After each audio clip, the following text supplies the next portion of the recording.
പണ്ടത്തെ ഓരോരോ വീട്ടിലൊക്കെ ഇങ്ങനത്തെ ഒരു സ്ഥിരം കാഴ്ചയാക്കില്ലേ, നമ്മളെ പച്ചക്കറി ഉണ്ടാക്കി വന്നിട്ട് ഒരു കായ വിത്തിന് വെക്കുന്നത്.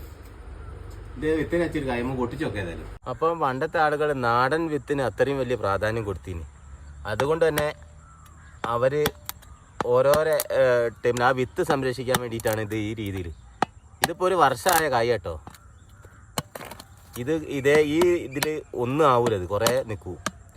ഇപ്പം നമ്മളൊക്കെ ഹൈബ്രിഡ് വാങ്ങി നമ്മളെ വിത്തുകളൊക്കെ നമ്മൾ നശിപ്പിച്ചു. നമ്മൾ കുത്തക, ശരിക്കും കുത്തക എന്ന് പറയുന്ന വിത്തിൽ ആണ് ഒറിജിനൽ കുത്തക എടുക്കുന്നത്. നമ്മളെ വിത്തൊക്കെ നശിച്ചിട്ട് നമ്മൾ അവരെ പിറകേക്ക് പോവുക.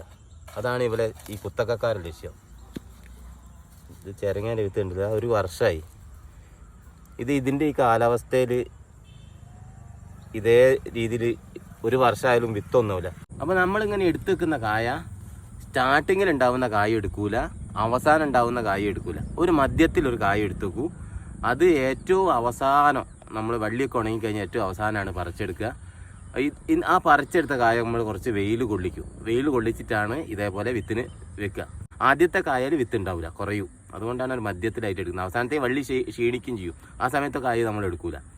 എന്നിട്ടാണ് നമ്മൾ വെയിൽ കൊള്ളിച്ചിട്ടാണ് പുകയത്തോ അല്ലെങ്കിൽ ആലേൻ്റെ മുകളിലൊക്കെ നമ്മൾ വെക്കുന്നത്. ഇല്ല, വളരെ കണ്ടീഷൻ. ഇതൊക്കെ തനി നാടൻ ഇനാണ്. അതുകൊണ്ടാണ് ഇതൊക്കെ ഇനി എത്ര വിത്തുണ്ട് ഇത്. അപ്പോൾ ഇതൊക്കെ നമ്മൾ ഒഴിവാക്കുകയാണ് ചെയ്യുക. ഇപ്പോഴത്തെ സിസ്റ്റം ഇങ്ങനത്തെ ഒരു പരിപാടിയേ അല്ല. എന്താ വെച്ചാൽ പണ്ടത്തെ ആളുകളൊക്കെ ഒരു വിത്ത് എന്തിനാലും ഒരു കൃഷി ചെയ്താൽ എടുത്ത് വെക്കുന്നു. ഇപ്പോഴത്തെ ആൾക്കാർക്ക് ഇത് വിഷയമല്ല.